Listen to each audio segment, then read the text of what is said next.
and get away with it. Fraud! These men do not represent me. These men do not represent the power of unity. You are dividing us by telling people it's okay to kill someone who steals your TV. That in itself is wrong. Just reach your doorbell. Yeah. We have more speakers. I will just rant whenever I need. Diane from Moms. Bring it home. Here, I'll hold your bag. I'm a gentleman. Thank you. Thank you, everyone, for being here today. I'm Diane Ronaldo. I'm a volunteer with New York chapter of MomsDemand Action for Gun Sense in America. I live in Manhattan, and I raised my 2 children here. In the era of school shootings and live active shooter drills, from the day children start school, they are taught to be quiet. There might be a bad guy. My daughter's high school classroom, the walls were made of glass. She called me, she came home after one of those awful drills, and she said, "Mom, I don't stand a chance. There is nowhere to hide." I raised my 2 children in Manhattan, but you know where they were actually the least safe? When they left New York to go to school, my daughter in South Carolina and my son in Indiana. I will never forget when my daughter texted me during a lockdown in a store near campus, while up the street, an armed assailant held someone hostage and then shot and killed his former employer. And my son is in school in Indiana, where there have been multiple armed suspects on campus, too many off-campus shootings to recount here, and tragically, 2 of his peers were shot and killed in separate incidents the same week in October of 2020 during fall break. If these Republicans on the Judiciary Committee were serious about combating violent crime, they would have to acknowledge that the crime guns in New York come disproportionately from other states up the iron pipeline due to weak state and federal laws. If they were serious about combating violent crime, they would have to support common sense gun laws, popular laws, like closing the background check loophole and background checks on all gun sales. They would support a ban on assault weapons.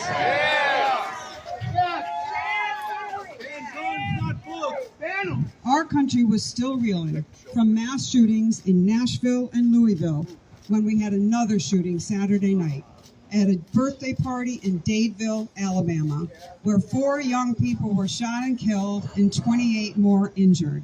5 teenagers remain in critical condition.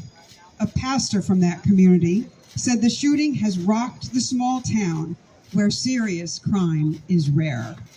It does not matter where we live. We all experience the threat of gun violence and the trauma that has caused. And what is the single common denominator? Guns! That's right.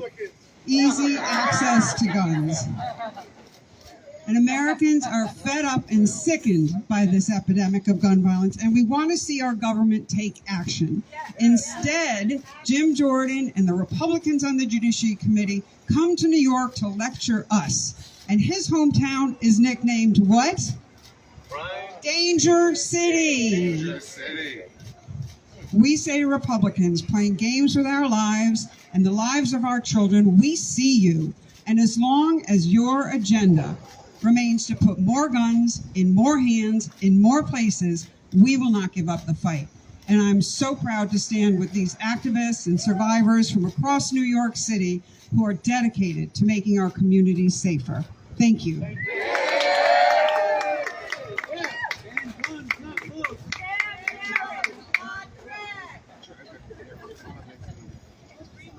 All right, let's, what was that? What was the name, Diane, what was the name of Columbus again? Danger City. So let's send Jim Jordan back to Danger City. Yeah, right? And the city's in. Next up, I'd like to bring up someone who's been a friend of mine for decades and who I was proud to vote for when he was elected to be the council member for my district, Eric Ebottcher. Thank you, Jay. Hey everyone, my name is ebottcher. I represent Council District 3 in the City Council, which is the Village, Chelsea, and Hell's Kitchen. And I am here with my constituents to denounce this sham hearing, this stunt hearing that is about one thing and one thing only: obstructing a criminal investigation. This is obstruction of a criminal investigation. So you hear the Republicans talk about patriotism and love of country. They talk about patriotism. How patriotic is it to have such hatred of the Constitution and due process of law? This is a hatred of due process into criminal investigations, hatred of the criminal, hatred of the peaceful transfer of power, our elections process. If Jim Jordan and the Republicans were serious about the rule of law and about public safety, they've been having hearings into the fact that there's been mass shootings in this country every day this week. Every day this week there's been mass shootings around the country. And they're here in New York City talking about public safety. In New York City, we have a murder rate that's 3 times lower than Columbus, Ohio, right next to Jim Jordan's district.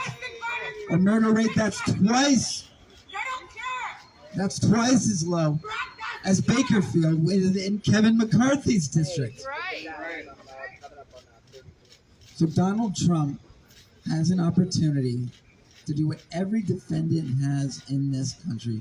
He has an opportunity to make his case in front of a jury, and this district attorney has the burden of proving his case in front of this jury. That's how this country works. That's how our justice system is designed to work. But the Republicans want to usurp our justice system. They want to obstruct this trial. We're speaking out against that. We're speaking out in favor of fair process, due process. That's what this hearing today, this sham hearing, is designed to do, to obstruct this process. So we're calling out fraud. We're calling shame on Jim Jordan and his cronies. Shame! Shame! Shame! Shame! Shame! Shame! Thanks to all of you for being here, to speaking out for our country and for what's right. Not above the law. Not above the law. Not above the law. Not above the law. All right. Who's ready for some downtown nasty women? Mike is yours. Thank you. We're here, Downtown Nasty Women, Markers for Democracy, Teen Men.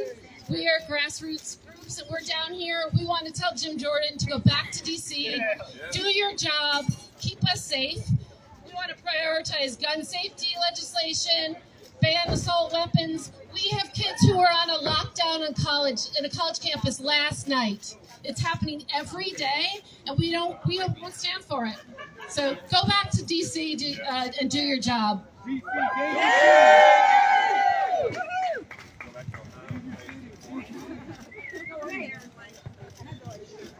We will name, blame, and shame anyone at Gays Against Guns.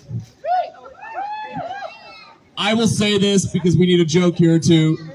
Schumer, if you want my $5, you go and you hold an actual count. You put everyone on the line to say ban assault weapons now. Have their names who say no, have their names who are with us, hold them accountable. You want so much power, use it. Hold these senators accountable and ban assault weapons now. It only costs $5 to get me on your side, but that's what you've got to do. All right, Jay. Okay, until someone else from one of the other fantastic organizations comes up, I'm going to just say a couple more things.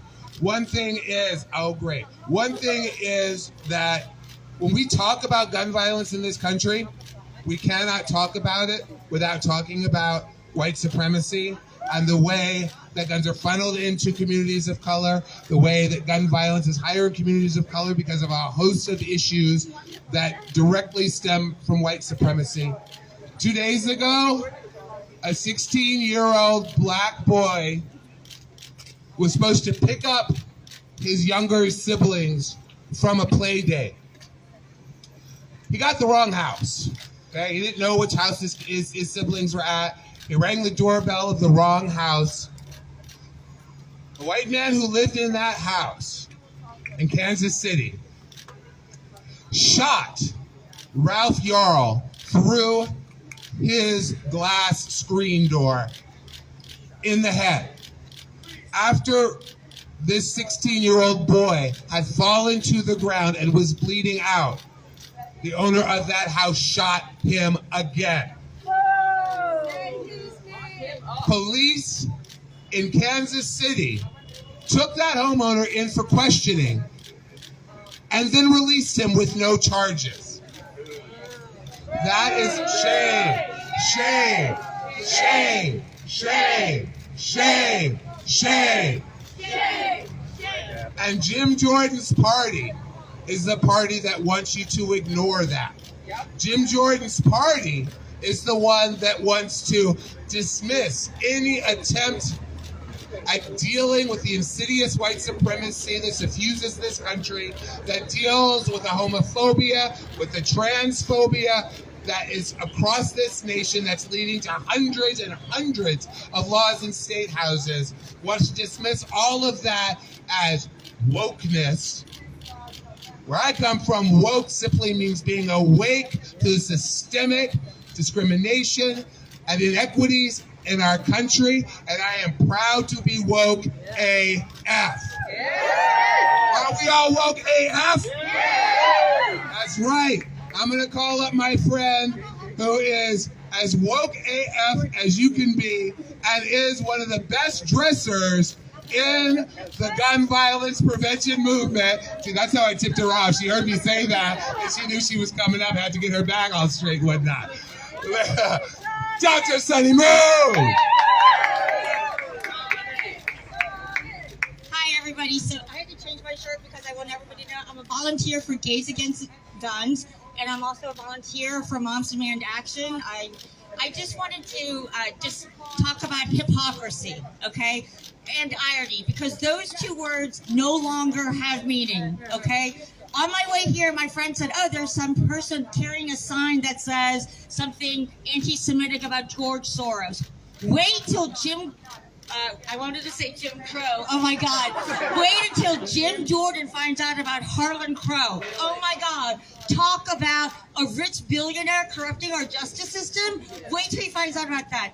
Also, I used to live in Ohio. I now live in New York. I also lived in Louisiana, so I've lived in red states.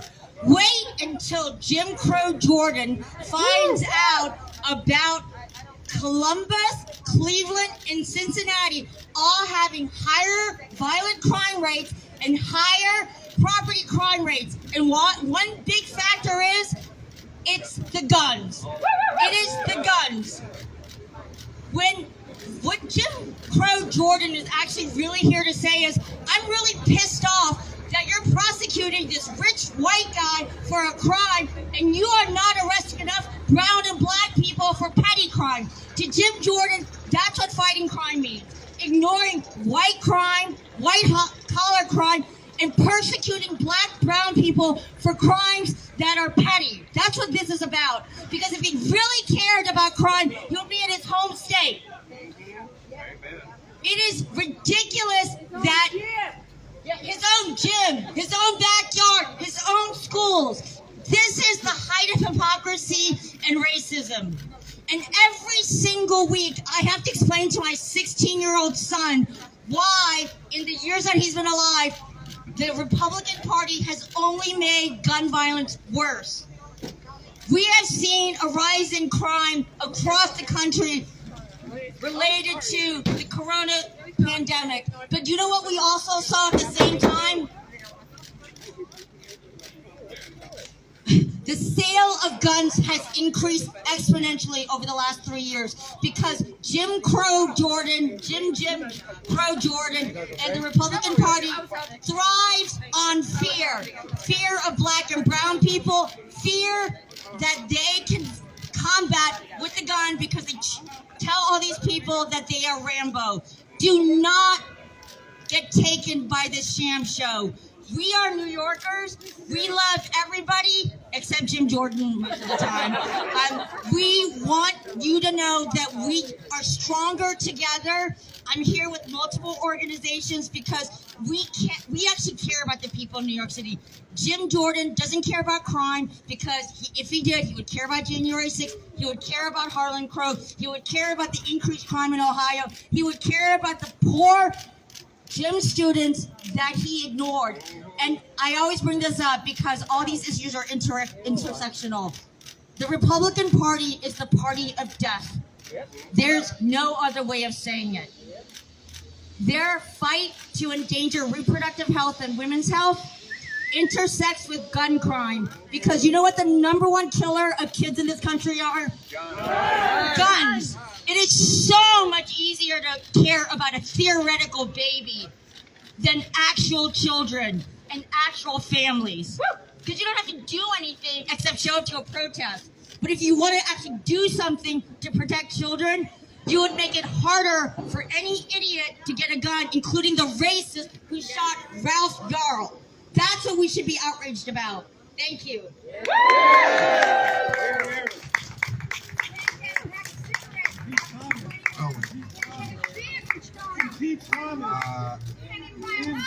All right, so thank you, Sonny. Yeah, that's right. We got to impeach Clarence Thomas. But we're going to talk about, well, we want to stick to what's going on with Jim Jordan in this town and what's going on with the Republican Party, the party of MAGA, across the country, where they are going after anybody that is prosecuting Donald Trump, especially if they're black. Especially if they're black. All right, they're going after them full bore. In Georgia, they're trying to kick Fani Willis out of office. Donald Trump called Tish James a racist animal the other day. They're going after our Manhattan DA, Alvin Bragg, every single day with every epithet and every lie that they could come up with. Only one they're not going after is Jack Smith because they're a little afraid of Jack Smith, right? They're afraid of the white man, okay, with international connections. But since Gays Against Guns began, we have periodically highlighted and celebrated people of whatever gender as fierce queens in the fight that we are all in together, in the fights against gun violence and misogyny and homophobia and transphobia and gun violence again. And today we're going to announce 4 fantastic, fierce queens. Let them show 4 fantastic, fierce queens. Yeah. All right. All right, Manhattan District Attorney Alvin Bragg. Yeah. Special Prosecutor Jack Smith. Yeah. Our dear friend in Gays Against Guns, New York State Attorney General Tish James. Yeah. And the fierce and fabulous Fulton County DA, Ms. Fani Willis. Yeah. All right. Because we started out talking about Jim Jordan, all right, but we got to end it up talking about Trump because he's why we're all here when it comes right down to it. Fraud! He's the biggest fraud of them all. We in New York knew he was a fraud. That's right. That's why we didn't vote for him. That's why he lost his home state, his home city, his home borough, and the borough of his birth because New Yorkers know him best. And we drove him straight out of town. New York hates him. New York hates him. New York hates him. New York hates him. All right, thank you. Thank you, everybody. We do. It's true. We always have. We always will. That's why he's never going to come back here, and that's why his kids can't even get invited to a party anymore. Would anyone else from any of the other groups gathered like to say a few words? Or lead some jazz? All right. Well, I'll turn it back over to Tom. To be clear, this is a large fight from several different directions that have to be won. We have to be unified in understanding what defines this country. This country was built as the first self-governed nation that broke away from an empire on this planet. We are the first people to leave an empire and start our own country for people. However, it is very powerful, and men want that power, and they are holding us down to keep it. They're also holding down women and children, and those women and children are also being held down by armed citizens. That is starting to define this country. It certainly is to other nations. Is that who we want to be? No! Why? Because we want accountability. That's what this is about. Holding everyone accountable. If you make a mistake, you say you're sorry, you apologize, and you move on. That's not what they voted for. They voted for lies and fraud, and we are feeling the repercussions for years after because men that are angry and have nowhere to lash out are attacking. People in this city are attacking activists and knocking them down on the streets because we have the courage to come out and say, no, these men are frauds. And if anyone in this city, state, country, or world is using their power of authority to hold someone down for their sexual pleasures, resign now. I don't care what you're here for. You know these men exist. Fox News knows they exist, but they still lie because they're frauds. What about Brad protecting sex traffickers? Do your own thing. I am Do doing our my own thing. thing. If you can get people to come and see you, then do that, but don't step on ours. Goodbye. Goodbye, Felicia. Goodbye. Goodbye, Felicia. Bye. Get your own. All right. Next, Solomon is here to speak from the Public Advocate's Office. To everyone here, thank you. Good morning, everybody. My name is Solomon Acevedo, and I'm the Deputy Public Advocate for Justice, Health, Equity, and Safety. I'm here on behalf of the Public Advocate, JumaaneWilliams, who cannot be here today. No justice! No peace. No justice! No peace. No justice! No peace. We're here today because we're talking about a situation of smoke screens, right? There's a problem in our country. In 2002, Michael Moore made a movie called Bowling for Columbine. Some might have remembered it. We have a problem in this country, and it's called guns. And people's access to guns is multiplying across our nation. And we're trying to figure out why we have Republicans here trying to smear a district attorney's policies around crime when the real problem that we have in our country is not even being addressed. Guns and access to guns need to be limited. We need a ban on assault rifles, and I'll tell you why. On Friday, we met with ATF, and they were talking about the ways in which long-term legislation works. And they were horrified to hear that banning assault rifles only lasted 10 years. And they said that all that did was drive up the desire for assault rifles. So what do we do now when we're standing at a critical point in our nation when we have to make a change? When we know that the leading cause of death for young people is guns. When we know that 60% of the people who die from guns in our country die because they kill themselves with guns. We have a problem to address in our nation, and it goes down to the root causes. Last year, our office released a paper on what is the root causes of gun violence in our city. Mental illness. lack of access to mental health, lack of resources in terms of food insecurity, lack of employment, lack of housing, lack of proper education. These are the basics that we need to take care of our country. But we'd rather protect guns than protect people. And that's why we're here today, to make sure that the people that are elected to represent us focus on the true issues at hand and stop trying to distract people with political agendas that line rich people's pockets. We're tired of that. And that's why we're standing here today. And I'm grateful to Gays Against Guns and all the groups that are standing with us to be able to make sure that we focus on the facts, that we're going to save and change the children of this nation to be a generation that will actually bring harmony to this planet. It has to start now. It has to start by owning up to the fact that we have to be accountable to the truth.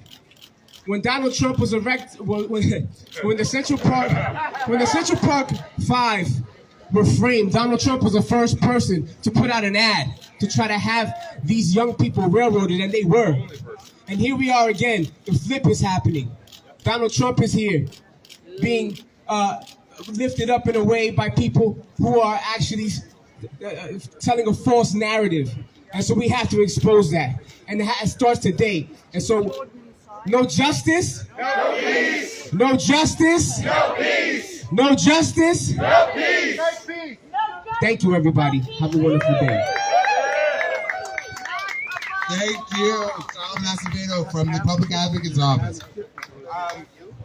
And I'm glad that he came. I'm glad that he brought up something that's really important, which is that for far too long, because of the fact that New York City is the media capital of the country and the world, perhaps, New York gets this reputation as having all this crime, because when a crime gets committed in New York, it gets reported and it gets picked up nationally and it gets blown out. But as several people have pointed out, our crime rate is lower than the national average. Our gun violence rate is lower than the national average. Our gun violence rate is one of the lowest among all of the big cities in this country. As a blue state, we are right in line with the other blue states who have smart gun laws. And smart gun laws lead to fewer gun owners, lead to fewer incidences of gun violence, and equal fewer gun violence deaths per capita. And that is what is the case in New York. So we need to hold our media accountable for not buying in to the lies that get told by politicians during election years to try to gin up fear and gin up votes. All right, thank you all. Let's say I'm gonna give you that back to Tom. All right. This is what is most important to me to explain. I spent 20 years of my life in the United States Air Force. I'm a retired Master Sergeant. And gun safety in this country doesn't exist. However, the people that are purchasing guns are told and telling themselves that they are our protectors. And I know what it's like to be charged with that authority. And they are failing. The problem is they refuse to register their names, they refuse training, and they refuse any accountability for murder. Because they can get away with not calling it murder because they can say it's self-defense. You are not helping the most vulnerable in this country. They are the ones that are suffering. So if you want to be a man or a gun owner, put your damn name next to the serial number and hold yourself accountable. Then you get training. Then you lock the gun up. And somebody create some insurance for this.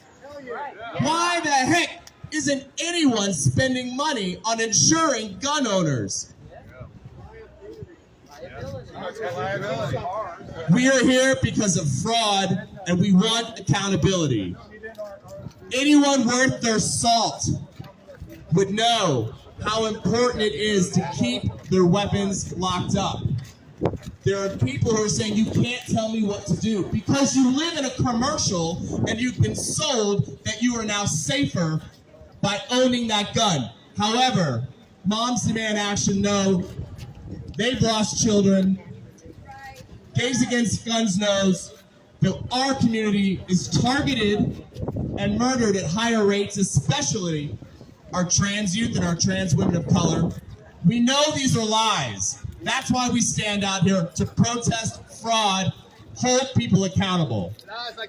If you are a true citizen who needs to be armed, then you need to write down your name, create a registry, and tell everyone that when you're not, when you are not at your best, when you are not able to be the great protector, take this gun away from me. That needs to be the sense of a gun owner, that responsibility holds much more worth than your ego. Arrest sex traffickers! Arrest sex traffickers! Domestic violence! All right, let's have a little bit more fun here because I don't want to look crazy and mad. I have a new way of not being derogatory towards people because I do not want to use the words that other people are hurt by that are so simply thrown out. 4-letter words. I'm also on a radio show on WBAI, so I know the 7 words I cannot say. So I have a new way to say this. I am from the South, and when someone acts the way that they do, like Marjorie Taylor Greene, when someone acts the way that they do by putting an AR-15 pin instead of an American flag or any other charitable thing because they want a national gun as the easiest weapon to kill as many people as possible, I will say this. It's just downright tacky. Marjorie Taylor Greene, you're just downright tacky. Jim Jordan, you're just downright tacky. Fox News, your makeup, your clothes, your stories, you're just downright tacky. And have committed fraud. But at the end of the day, Gays Against Guns is here to remind you, whether it's glitter, whether it's speeches, whether it's silent protesters holding the space of people that have been lost to gun violence, you need to be activated as a citizen because the other citizens are armed. So you have to be an activist, and the only thing I can leave you to be armed with is empathy. Use your empathy. Be raw and emotional with people. Explain to them they do not want any more dead children due to the fact that someone has not locked up their weapon or that someone has decided to take out their hate on a public school. Hold these people accountable, but you better be activists now. It is the only way to save the country. We are in a war in slow motion. So arm yourself with empathy. It will spread. I promise you. Open up your heart to anyone and say, I have to talk to you about gun violence. I have to talk to you about trans lives. I have to talk to you about every man that has been a fraud in my life and your life, and we have to hold them accountable now, or this is not the country that we want. So stand in New York on this rock and say, fraud, fraud, fraud. Fraud! Fraud! Fraud! Fraud! Fraud! Fraud! Fraud! Fraud! Fraud! Fraud! Fraud! Fraud! Fraud! Fraud! Fraud! Fraud! Fraud! Thank you. Thank you, everybody, for coming out. All right. Yeah, we can let the maggots stand around and yell themselves.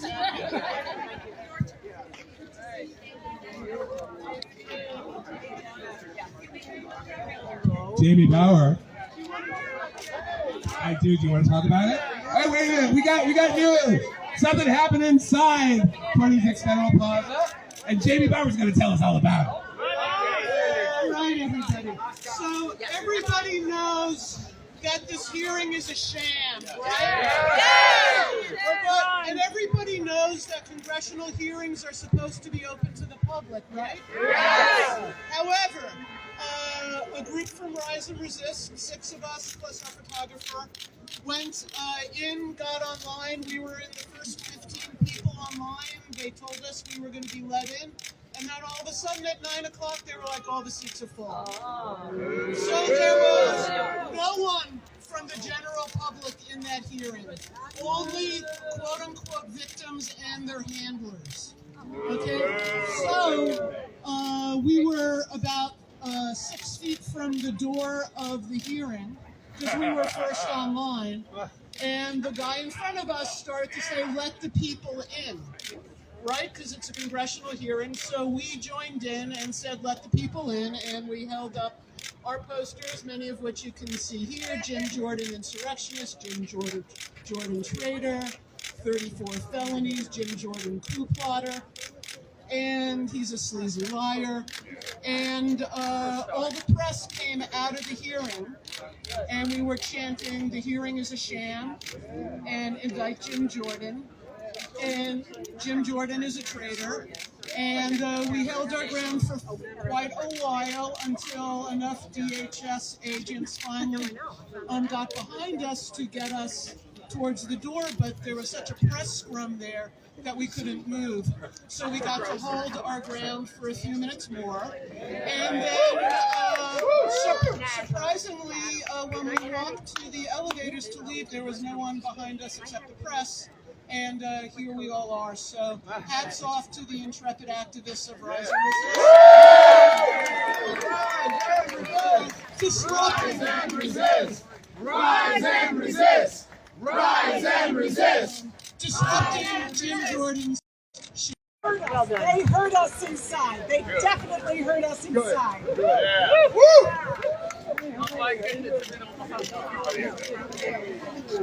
Thanks, everybody.